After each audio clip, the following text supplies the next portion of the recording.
Desktop motherboard servicing এর নতুন একটা ভিডিওতে আপনাদেরকে সবাইকে স্বাগতম জানাচ্ছি। আজকে মূলত আলোচনা করব যে গিগাবাইট, আসুস, এমএসআই এই মাদারবোর্ড যেটাই হোক না কেন নো ডিসপ্লে হলে আপনারা কি কি জিনিস চেক করতে পারেন। তো আমরা বেসিক্যালি যে মাদারবোর্ডগুলো প্রবলেম হয় সাধারণত গিগাবাইটের এই মাদারবোর্ডগুলো আমরা কি দেখি অন হয়ে অফ হয়ে যায় অথবা এরকম ফ্যান রোটেট হতে থাকবে কিন্তু ডিসপ্লে আসে না। এই দুটো কন্ডিশনে আমরা মাদারবোর্ডে বেশি পাই। তো অন হয়ে অফ হয়ে যাওয়ার বিষয়টা নিয়ে এর আগে আমি অনেকগুলো ভিডিও করছি, আপনারা চাইলে সেই ভিডিওগুলো দেখবেন। তারপরেও আজকে ছোট্ট করে আলোচনা করি, যদি কোনো কারণবশত মাদারবোর্ডের কোনো সেকশনে ভোল্টেজের প্রবলেম হয় তাহলে সেই ক্ষেত্রে আপনার অন হয়ে অফ হতে পারে। যেমন এটা হলো B150 মাদারবোর্ড, এটা ডিসপ্লেটা হলো এই পাশে বায়োসে, এখন আমি জাস্ট চেকে রাখছি। এই মাদারবোর্ডগুলো কি হয় এইভাবে একটু যদি আমরা রাখতে পারি, যদি অন অফ হয় তাহলে আপনারা প্রত্যেকটা সেকশনের ভোল্টেজ চেক করবেন যে ভোল্টেজগুলো ঠিক আছে কিনা। যদি কোনো কারণবশত ভোল্টেজের মিসিং হয় তাহলে কিন্তু আপনার মাদারবোর্ড অন অফ হতে পারে। যদি মিটার থাকে সম্ভব হয় তাহলে মিটার দ্বারা আপনারা র্যাম সেকশনের ভোল্টেজগুলো চেক করবেন, ভিসিসি এসএআইও চেক করবেন, কোর সেকশন চেক করবেন। কোনো জায়গায় যদি মিসিং থাকে তাহলে প্রিভিয়াস ভোল্টেজটা চেক করবেন যে প্রিভিয়াস কোনো ভোল্টেজ মিসিং আছে কিনা, তাহলে আপনারা এটার প্রবলেমটা সলভ করতে পারবেন। আমি এর আগে এই মাদারবোর্ডগুলো কিভাবে আপনারা অন অফ প্রবলেম, কিভাবে প্রসেসরের ভোল্টেজ দেখবেন অনেকগুলো ভিডিও দিছি, আপনারা একটু আমার চ্যানেলে গিয়ে দেখবেন। আশা করি সেই ভিডিওগুলো দেখে আপনারা অনেক উপকৃত হবেন। আজকে মূলত আলোচনা করব যে এই রকমভাবে যদি আপনি মাদারবোর্ডটা সুইচিং করেন, মাদারবোর্ডটা অন হয়ে আছে কিন্তু ডিসপ্লে আসছে না, সেক্ষেত্রে আপনারা বেসিক কিছু কাজ করতে পারেন। যেমন এখানে সিমোস ব্যাটারি আছে, সিমোস ব্যাটারিটাকে কিছুক্ষণ রিমুভ রেখে আপনারা টেস্ট করতে পারেন। অনেক সময় ব্যাটারি রিমুভ করে রাখার পরেও অনেক সময় ডিসপ্লে চলে আসে। অথবা যে র্যাম আছে, র্যামের স্লটটা একটু চেঞ্জ করে দিলেন, র্যামের স্লটটা একটু ওয়াশ করে দিবেন, অথবা লাস্টলি অন্য র্যাম দিয়ে আপনারা চেক করবেন, তাহলে সেক্ষেত্রে দেখবেন যে অনেক ক্ষেত্রে ডিসপ্লে চলে আসে। এরপরেও যদি আপনার প্রবলেম হয়, যদি ডিসপ্লে না আসে, তাহলে সেক্ষেত্রে বায়োসটাকে আপনারা প্রোগ্রাম করে দেখতে পারেন। প্রতিটা মাদারবোর্ডে আপনার বায়োস থাকে, সেটা সিঙ্গেল চিপেও হতে পারে, ডাবল চিপেও হতে পারে। এটা হলো এই মাদারবোর্ডের বায়োস। তো বায়োসটা প্রোগ্রাম করতে হয় কিভাবে, গিগাবাইটের মাদারবোর্ড, আসুসের মাদারবোর্ড, এগুলো নিয়েও আমার ভিডিও দেওয়া আছে, সেগুলো দেখেন। বায়োসগুলো রিভিশন মিলিয়ে, এখানে রিভিশন থাকে, রিভিশন মিলিয়ে আপনারা প্রোগ্রাম করবেন। আপনার যদি বায়োস রিলেটেড ইস্যু থাকে তাহলে মাদারবোর্ডের আপনার ডিসপ্লের প্রবলেম সলভ হয়ে যাবে। আপনি এগুলো করার পরেও যদি ডিসপ্লে না আসে তাহলে সেক্ষেত্রে আপনারা কী করবেন, তখন আপনাদেরকে চেক করতে হবে যে সব ভোল্টেজগুলো ঠিকঠাক আছে কিনা। সব ভোল্টেজগুলো যদি ঠিক থাকে তাহলে আপনাদেরকে চেক করতে হবে মাদারবোর্ডের পাওয়ার গুড নিয়ে। তো মাদারবোর্ডের পাওয়ার গুড এবং রিসেট, ক্লক এগুলো চেক করতে হবে। যদি কোনো কারণবশত মাদারবোর্ডে আপনার র্যাম রিসেট না হয় ডিসপ্লে আসবে না, সিপিইউ রিসেট যদি না হয় ডিসপ্লে আসবে না, ক্লক যদি তৈরি না হয় ডিসপ্লে আসবে না, পাওয়ার গুড যদি মিসিং হয় তাহলে অনেক ক্ষেত্রে এরকম ফ্যান রোটেট হতে পারে অথবা অন অফেও প্রবলেম হতে পারে। তো যদি পাওয়ার গুড মিসিং হয় অন অফও হতে পারে, আবার কি হতে পারে আপনার এভাবে ফ্যানটা রোটেটও হতে পারে। তো মাদারবোর্ডের অল ভোল্টেজ, সব ভোল্টেজ তৈরি করার পরে পাওয়ার গুডের একটা স্টেট চলে আসে। তো পাওয়ার গুড নিয়ে আলোচনা করব। তো আমি একটু কম্পিউটারের মনিটর থেকে আপনাদেরকে একটু শেয়ার করব। একটু এইভাবে আমরা ধরবো, ঠিক এইভাবে একটু ধরো, আমি ভিউয়ার্সদেরকে দেখাই। আচ্ছা, এই পিকচারটাকে ছোট করি, আমি একটা পিকচার ওপেন করতেছি। এই পিকচারটা দেখেন, এটা হলো আপনার সিস্টেম পাওয়ার ম্যানেজমেন্ট। তো এই সিস্টেম পাওয়ার ম্যানেজমেন্টটা আমি পেলাম কোথায়? সিস্টেম পাওয়ার ম্যানেজমেন্টটা এই যে চিপসেট পিসিএস, হ্যাঁ এই যে পিসিএসটা, এই পিসিএসের মধ্যে একটা পার্ট আছে, ডিপার্টমেন্ট আছে, সেটা হলো সিস্টেম পাওয়ার ম্যানেজমেন্ট। এই সিস্টেম পাওয়ার ম্যানেজমেন্টটা কিভাবে কাজ করে এখানে আমি আপনাদেরকে দেখাই দিই। সিস্টেম পাওয়ার ম্যানেজমেন্টের মধ্যে কিভাবে কাজ হবে প্রথম থেকে শেষ পর্যন্ত এখানে একটা নাম্বারিং আমি করে রাখছি। তো আমি যেহেতু আজকে পাওয়ার গুড নিয়ে আলোচনা করব, তো অন্য ভিডিওতে আপনার রিসেট এবং ক্লক সেটা নিয়েও বলবো। তো আজকে পাওয়ার গুড এবং ক্লক নিয়ে একটু আলোচনা করি যে সেই জিনিসগুলো কীভাবে চেক করবেন। তো এই যে সিস্টেম পাওয়ার ওকে, পাওয়ার ওকে এবং অল পাওয়ার ওকে, এই তিনটা পাওয়ার ওকে যখন আসবে কার কাছে? সিস্টেম পাওয়ার ম্যানেজমেন্ট চিপসেটের কাছে। তারপরে ক্লক রান, মানে ক্লক তৈরি হবে। দেখেন মাদারবোর্ডে, আমি আবারও আপনাদেরকে বলছি, মাদারবোর্ড কোনো কারণবশত যদি র্যাম রিসেট না হয়, সিপিইউ রিসেট না হয়, তাহলে কিন্তু ডিসপ্লে আসবে না। কখন আপনার র্যাম রিসেট হবে, সিপিইউ রিসেট হবে, এগুলোর এক একটা স্টেপ আছে। তো যখন সব ভোল্টেজ তৈরি হয়ে যাবে, আপনি যদি ডিসপ্লে না পান তাহলে আপনি পাওয়ার গুড চেক করবেন। কিভাবে চেক করবেন? আপনার হচ্ছে এই যে ভিআরএম চিপ আছে, এই ভিআরএম চিপে থেকে পাওয়ার গুডটা রিলিজ হচ্ছে কিনা, কার কাছে আসবে? আয়োর কাছে আসবে। আমি শুধুমাত্র এই মাদারবোর্ডটা দিয়ে দেখাচ্ছি না, আপনি প্রত্যেকটা মাদারবোর্ডের এই যে আইও চিপ আছে, এসআইও এটাকে বলে, এই এসআইও থেকে আপনার পাওয়ার গুড রিলিজ হবে। সিপিইউ পাওয়ার ওকে, এইচপিসিএস পাওয়ার ওকে। আমি একটা মাদারবোর্ড আপনাদেরকে পিকচার দেখাচ্ছি। তো আমি এখানেই থাকুক, এই মাদারবোর্ডটা এরকমভাবে রাখো। আমি একটা পিকচার দেখাবো আপনাদেরকে, তো সেখান থেকে আপনারা একটা ধারণা পাবেন যে আসলে এই জিনিসটা কিভাবে কাজ করে, এই পাওয়ার গুডটা। এখন হচ্ছে যে এই পাওয়ার গুড হওয়ার পরে ক্লক তৈরি হবে, আর ক্লক যদি না হয় তাহলে কিন্তু ডিসপ্লে আসবে না।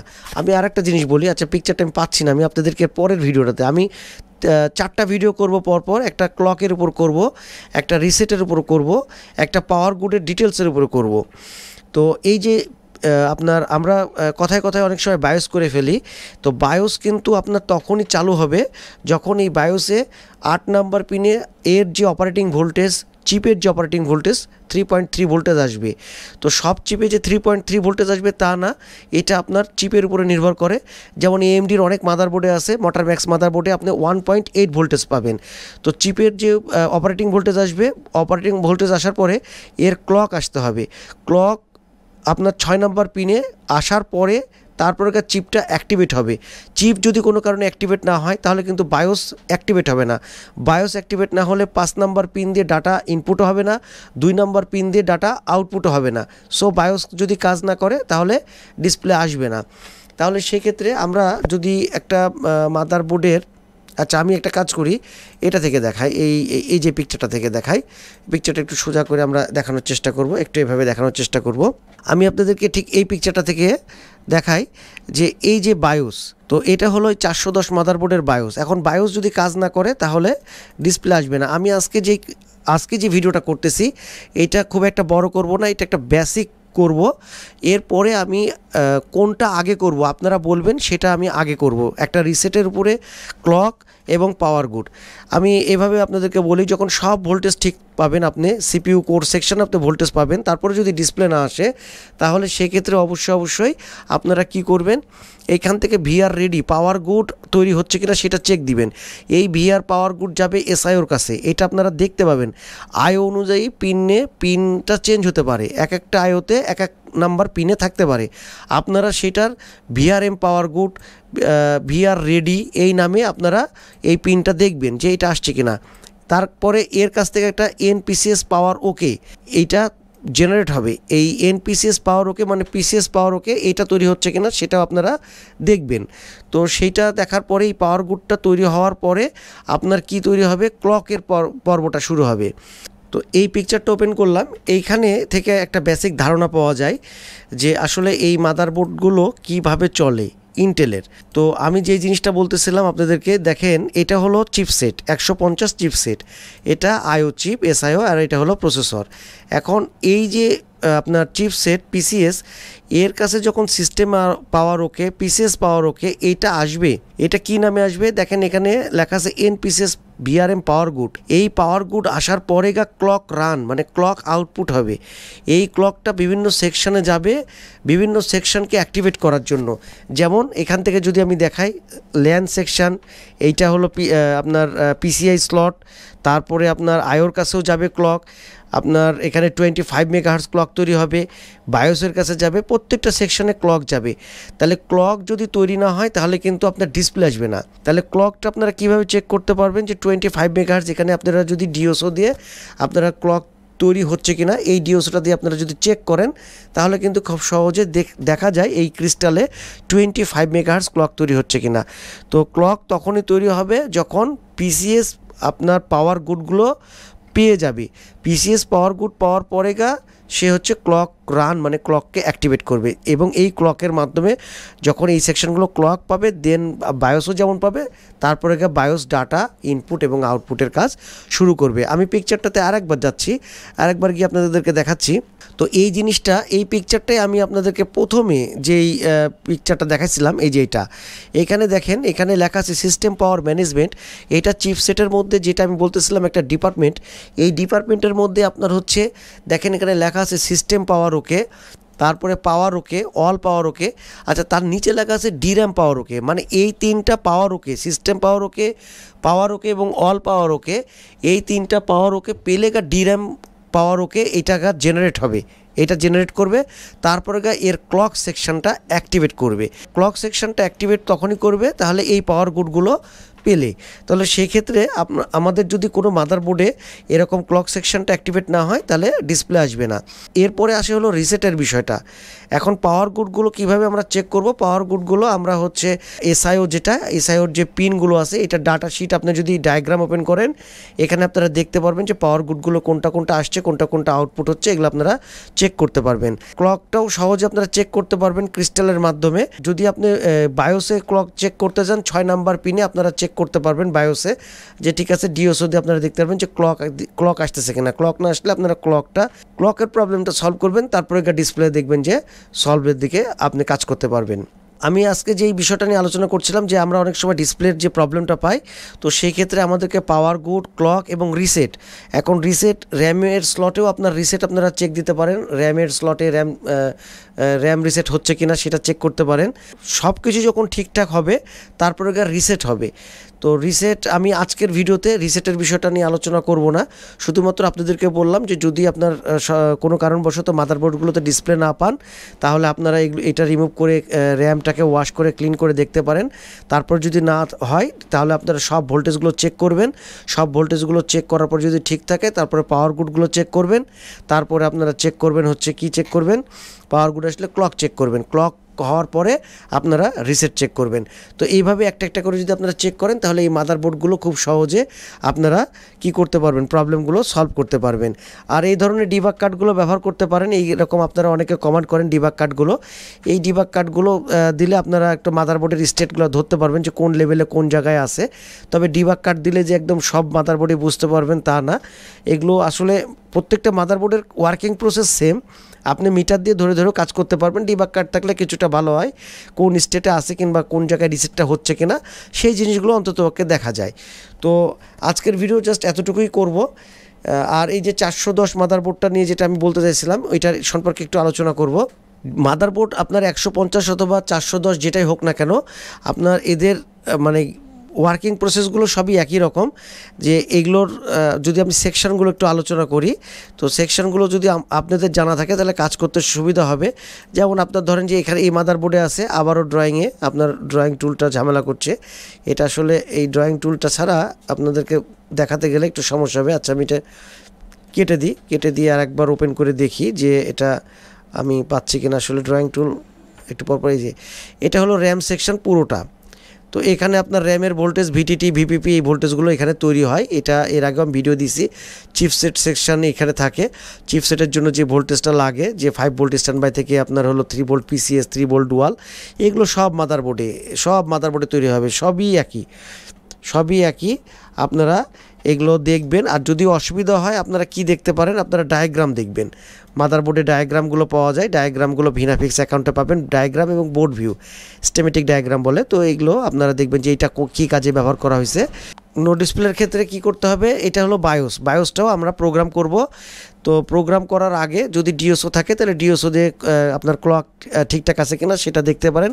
আর যদি ডিওসও না থাকে তাহলে আপনি বায়োস প্রোগ্রাম করে দেখতে পারেন। তবে একটা জিনিস আছে যে আপনার অনেক সময় কোর ভোল্টেজটা কিন্তু আপনার বায়োসের কারণে অনেক সময় হয়। কারণ হলো বায়োস যদি কোনো কারণে প্রবলেম হয়, করাপ্টেড হয়ে যায়, তাহলে এখানে থেকে আপনার যে সিপিইউর যে এসভিআইডি, তো এই এসভিআইডি তৈরি হয় না আপনার এই বায়োসের কারণে। তো বায়োস যদি প্রবলেম হয় তাহলে সিপিইউর যে এসভিআইডি সেটা যদি ভিআরএম চিপের সাথে, ভিআরএম চিপ মানে কোর চিপ, যেটা কোর আইসি বলি, তো এই কোর আইসি সাথে যে সিপিইউর যে কমিউনিকেশন হয় এসভিআইডির মাধ্যমে, এটা কিন্তু তৈরি হয় না।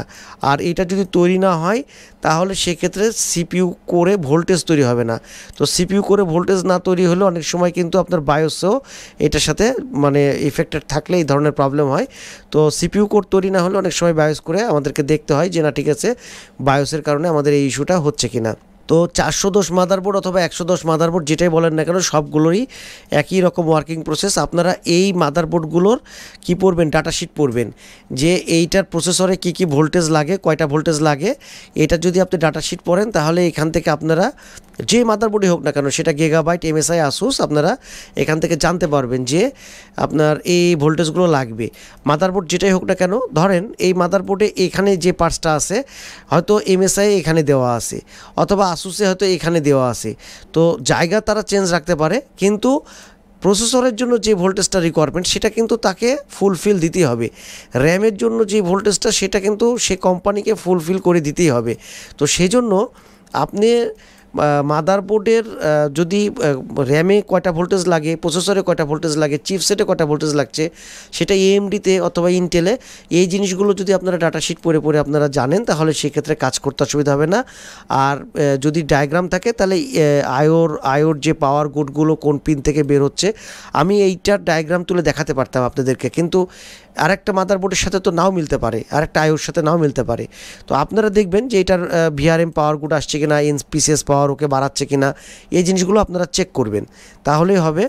তো এটা হলো আপনারা এইভাবে চেক করলে আশা করি যে অনেক মাদারবোর্ড আছে নো ডিসপ্লের ক্ষেত্রে এই প্রবলেমগুলো খুব ইজিলি আপনারা এগুলো সলভ করতে পারবেন। তবে আমি আলাদাভাবে সামনে আজকে জাস্ট এমনি নর্মালি আমি একটা বেসিক ধারণা দেওয়ার চেষ্টা করলাম। তো সামনে আমি এই বিষয়টার উপরে আপনার হলো পাওয়ার গুডগুলো কীভাবে আপনারা চেক দিবেন, তারপরে রিসেট কোন কোন জায়গায় চেক দিবেন, ইভেন আপনার ক্লক কীভাবে চেক করবেন। ক্লকটা তো আমি চেক দেখাবো ডিওসও দিয়ে, তো ডিওসও দিয়ে আমি চেক দেখাবো, কিন্তু আপনাদের ডিওসও না থাকলেও আপনারা অন্ততকে ধারণা রাখতে পারবেন যে ক্লক সেকশনগুলো আমাদেরকে এই জায়গাগুলো চেক করতে হবে। তো নো ডিসপ্লের ক্ষেত্রে অ্যাডভান্স লেভেলে এই জিনিসগুলো আমাদেরকে চেক করতে হয়, আপনার পাওয়ার গুড, রিসেট এবং ক্লক, এই তিনটা জিনিস চেক করতে হয়। তাহলে একটা মাদারবোর্ডের লাস্ট স্টেট পর্যন্ত আমরা ধারণা নিতে পারি যে মাদারবোর্ডটা কোন জায়গাতে কী অবস্থাতে আছে। তো যাই হোক, আজকের ভিডিওটা অনেক বড় হয়ে গেল, আজকে ছোট করে ভিডিওটা করতে চাইছিলাম, তারপরেও চেষ্টা করলাম আপনাদেরকে কিছু ইনফরমেশান দেওয়ার জন্য। যদি ভিডিওটা আজকে ভালো লাগে অবশ্যই একটা ভিডিওটাতে লাইক দিয়ে দিবেন। আর আমাদের এই ছোট্ট চ্যানেলে যদি আপনি নতুন হয়ে থাকেন, আজকে প্রথম ভিজিট করে থাকেন, অবশ্যই চ্যানেলটা সাবস্ক্রাইব করে পাশে থাকবেন। তো কথা বলবো আবারও অন্য কোনো ভিডিওতে, নেক্সট ভিডিওতে। সে পর্যন্ত সবাই ভালো থাকবেন সে আশায়। আল্লাহ হাফেজ, আসসালামু আলাইকুম।